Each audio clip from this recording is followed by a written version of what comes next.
The city has a racial dividing line that has left a legacy of segregation. KCTV5's Casey Jones is taking a closer look at how the line was drawn and what's being done to integrate and develop neighborhoods. From east to west, a clear divide. I think if you look at the quality of buildings, infrastructure, long-term investment, it's different on one side versus the other. So the divide that we have at Troost continues to be a significant problem for us. Mayor Quentin Lucas knows Troost Avenue as the racial dividing line, separating the haves and have-nots, showing drastic differences between education, income, crime rates, and quality of life. There are some areas of Troost that are much better than they were when I was a child, and there are some that are shockingly the same. Neighborhoods east of Troost are mostly black, west of Troost mostly white. In 2000, the city had a 70.8 segregation index. In 2017, 59.5. The number is the percentage of black residents that would need to relocate to be fully integrated with white residents across the metro area. In 1970, Kansas City was the fourth most segregated major metropolitan area in the nation.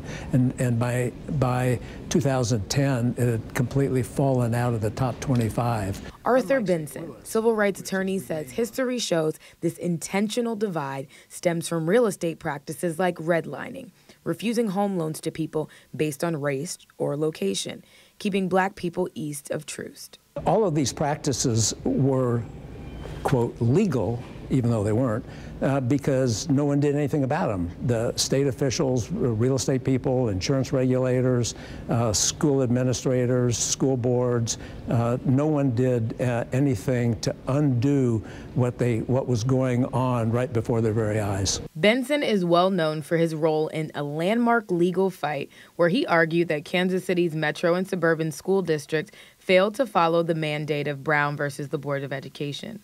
In the 1970s, federal courts ruled redlining was illegal.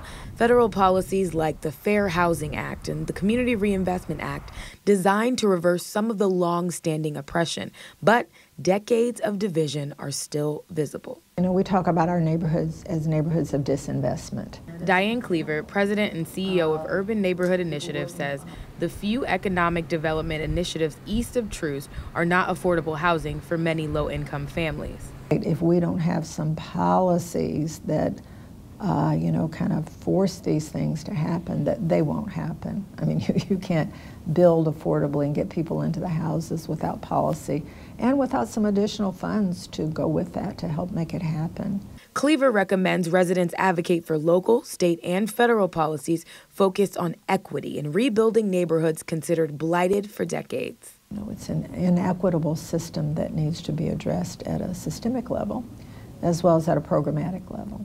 Mayor Lucas says he's still working on building a $75 million housing trust fund to build and rehab homes for low-income residents.